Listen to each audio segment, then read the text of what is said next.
Hi, I'm Rory, aka Mod for Tales, and I'm going to take you on a playthrough of the Almanac of Sanguine Paths. If you join me on the first 3 videos in this series, then we've already built a world together, the one we're going to use in this example. You've also gone through character creation and the gameplay loop, that's Letter Phase, Almanac Phase and Chronicle Phase. This video is just going to bring everything together into one example so you can see how it all works. Let's have fun.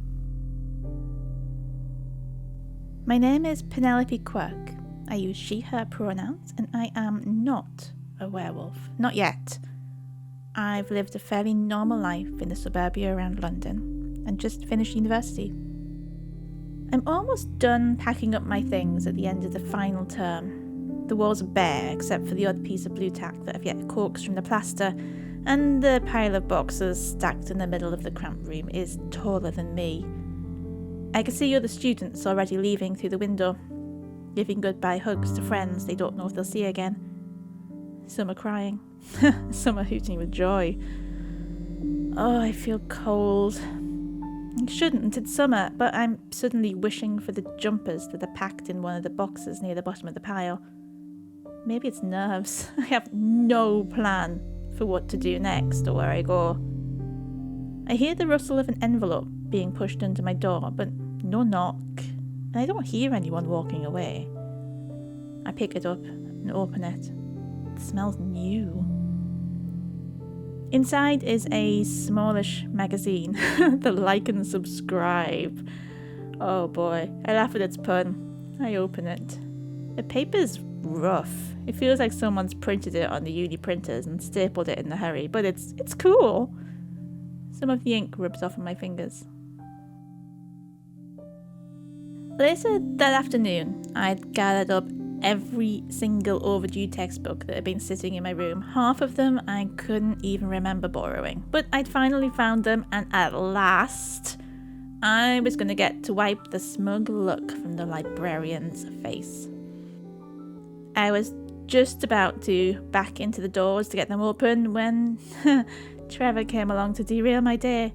I mean, I like him, I swear I do, but right in that instant when I had an armful of books, I wish I bumped into him just 2 minutes later.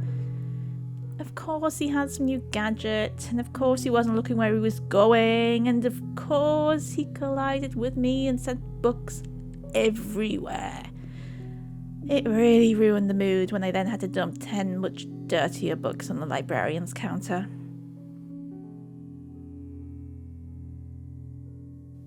I got back to my room, and the Like and Subscribe was still where I left it on my desk. Well, almost where I left it. I thought I'd left it closed, but it was open on the first page. It was probably just a breeze from, I don't know where. I put the thought aside and closed it again. It's got that feeling about it, like someone's cared deeply about putting it together.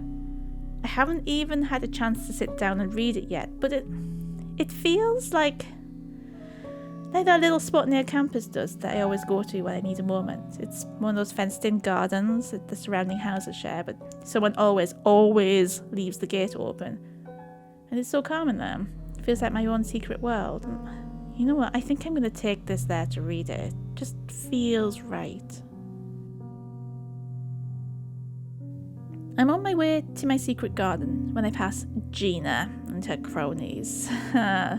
They're huddled in a shop doorway and they laugh when I pass them. My palms clench and it takes everything I have to keep on walking. They're laughing about yesterday, of course. It's like Gina planned the whole sodding escapade. I've never been good at making friends, but I thought I'd finally broken that curse, found someone who understood me and who actually gave a shit about the same stuff I give a shit about. But no, it was a ruse. More proof that you can't depend on anyone and everyone's just going to let you down. Being dumped isn't fun. Being dumped on camera is worse. No doubt the whole world will know before the day's end. And Gina, of course, orchestrated everything. I clench my newfound magazine hard in my hands. Something about this thing spoke to me, and maybe I can be less of a gullible fucking fool and not fall for Gina's tricks again. It's nearly midnight and I'm sitting on a low tree branch in my secret garden, with one torch in one hand and the like and subscribe in the other. Once the moon's out, I need the torch less. It's full and bright. You can even see the odd star in the clear sky. A car honks his horn suddenly just beyond the garden and it startles me so much I drop my phone into the grass below. Fuck. But then I see I can still read the magazine. It's not faint or anything. It's like the pages glow. The shadows that were still before now dance in the garden below me, and the moon itself seems bigger and brighter than it has any real reason to be. The wind brings a scent of night blooming jasmine from who knows where. I've never seen any around here, and what else is that? Petrichor? The smell of rain? But it's been dry for days. I feel a shiver down my spine, reverberating across my skin as I wonder just what is this magazine? I'm filled with suspicion and I look around for anyone who might be watching, recording. Is this Gina's work? Is she laughing at me from some hiding place? Is she trying to scare me? Because I don't scare as easily as she thinks I do in that case. I don't see anyone. The shadows still dance and the moon still glows brighter than it has any right to. But I don't see anyone else in the garden with me. I don't know what's going on though, and that plants a seed of worry at the back of my mind. The last time I was given something that made me feel special, unique, didn't end well. I hope this wasn't the same, but the doubt was there. Last time was an old school mixtape filled with every song I told him he loved. I had nothing to play it on, but he said it had all my favourite songs on it, so I believed him. Now it's like someone's made a magazine just for me, filled with all the topics I love to talk about, and surely they wouldn't pull the same trick twice. I get to the middle and stop. I've already read this magazine 3 times, but it's never looked like this. All the pages are different in the moonlight, but the centre spread stops me in my tracks. It's me. Undeniably me. Someone's drawn a map with me at the centre. I know one thing instantly. I'm going to find out who sent this to me, and if it was Gina, I'm going to make her pay. I noticed that the page numbers aren't consecutive across the spread. Some must have been torn out, but you know what, it didn't matter. I didn't know what was going on. I didn't like it. And I was going to make whoever thought they could pull another prank on me so soon pay for it. I leapt down from the tree, found my phone and a big stick, and I set off to see where this map leads. It looks like a cluster of trees in Hyde Park with a little path going off into it and no lights to lead the way.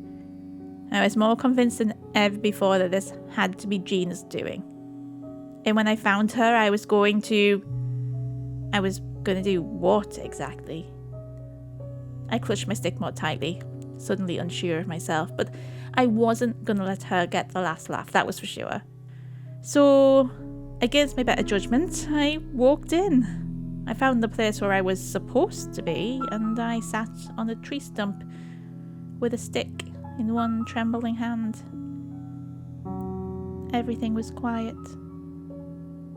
Until it wasn't. There was a growl, low and terrifying, and then I felt nothing. I woke up in a hospital bed 3 days later. They'd received an emergency call from my phone and found me there in the woods. Everything hurt.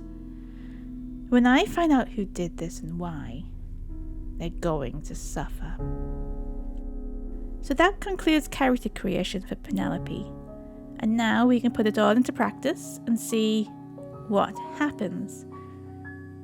We're going to pick it up after she's out of hospital. The magazine that she's received, the like and subscribe, has a lot to answer for, and she's determined to find out who sent her.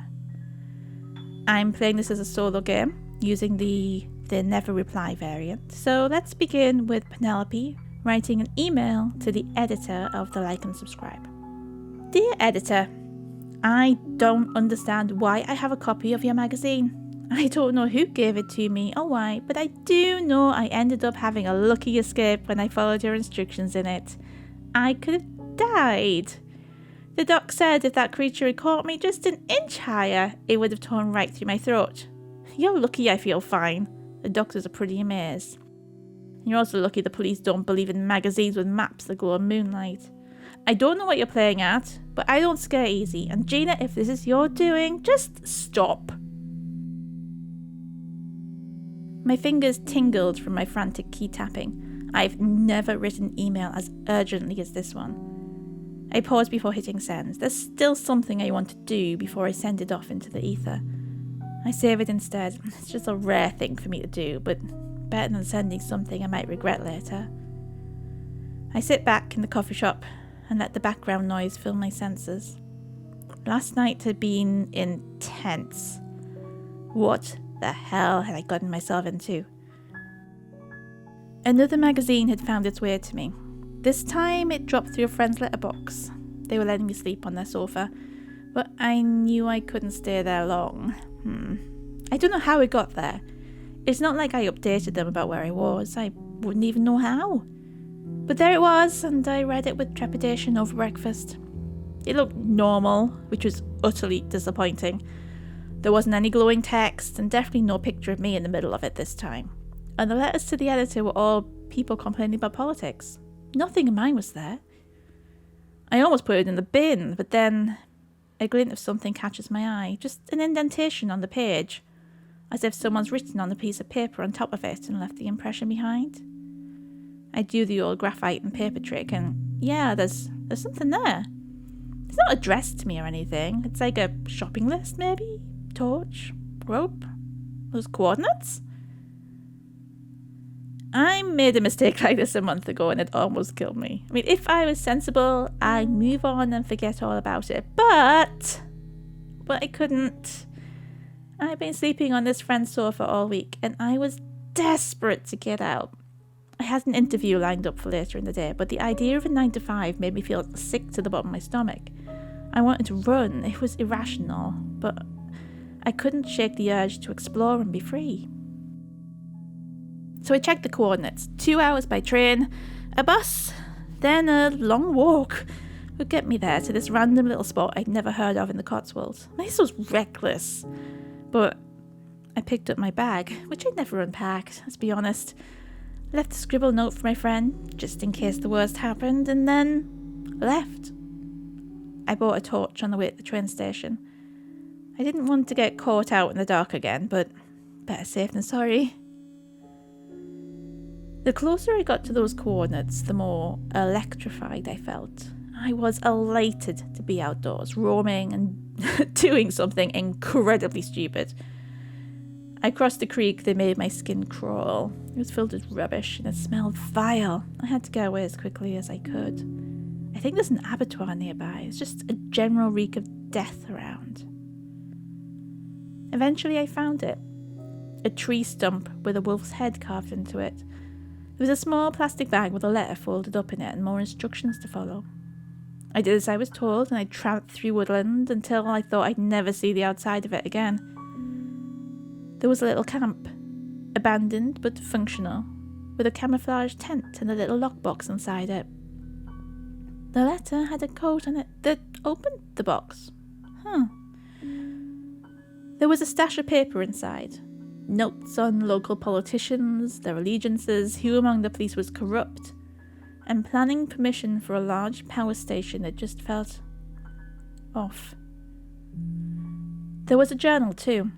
The last entry was a few months ago, and they seemed to have been hiding from something or someone. Their handwriting was terrible. But they talked about a lot of things that really resonated with me. The restlessness, the feeling of being an outsider, everything really. Over and over again they talked about the power station and how it's going to destroy the woodlands. They desperately wanted to stop it. And there's something ancient here that they care about. I took another look through the bundle of paperwork, trying to figure it out, and then I found the missing pages. The ones that had been torn from the first issue of the Like and Subscribe that had been pushed under my door a month ago. I sat for a while, listening to the birds. It was getting dark, and it was a long journey home, but here was a campsite already waiting for me. It was peaceful here, like my secret garden back in London. The moon would be full again tonight. 1 whole month since I was attacked by some big dog in Hyde Park.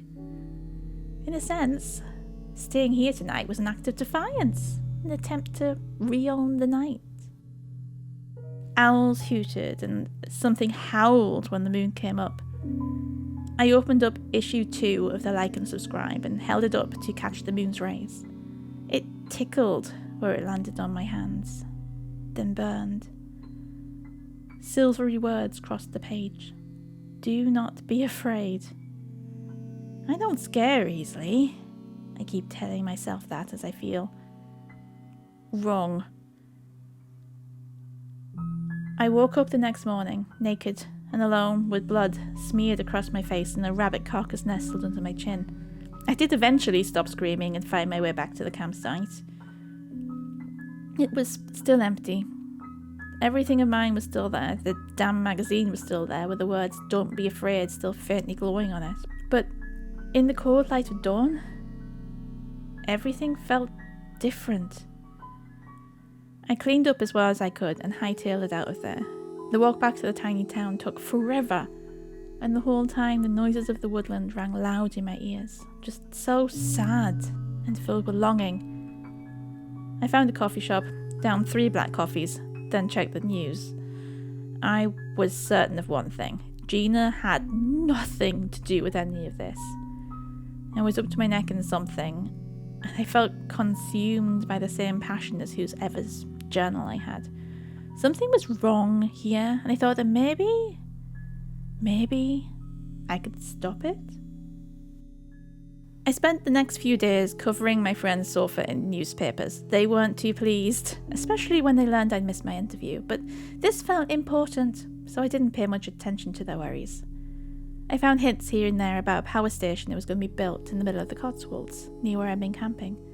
There'd been protests about it, with people saying it would disturb the wildlife and destroy the homes of several endangered species. But every time, when the dust settled, another local politician was on the power station side.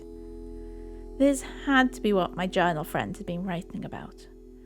But while the power station didn't sound like a great thing, it also didn't sound like it should inspire fear in someone, like they're involved in a life or death struggle. Clearly I had to go back. But at least this time I knew where the worksite was. I packed up my things, not that I'd actually unpacked. I had this feeling I'd be moving on soon anyway. And I prepared for a few nights camping in the woods. I took both issues of the Like and Subscribe. There was something there to piece together. Maybe I could find out what happened to me out there? Anyway, as soon as I closed the door behind me, I felt immensely better, like I had purpose again. I arrived later that afternoon. I'd intended to take a walk past the building site and see what I could see before heading back to the campsite. I thought there'd be diggers busy at work, but instead I saw a woman lying down on the ground in front of an excavator, refusing to move. There were people shouting at her while she squelched in the mud and sang at the top of her voice. There were others behind her attempting to glue themselves to the diggers, but they didn't seem as confident as the woman did. I have no idea what possessed me, but I ran right over there and squelched down in the mud next to her. She gave me the oddest look, but for 10 minutes we lay next to each other and denied the big yellow machines their pound of dirt. Then the police came. I've never woken up in a cell before. I'm cold, and there's a stale, metallic taste in my mouth that I can't get rid of. I recognise it. It tastes like the rabbit's blood from that night. It's all a blur, actually.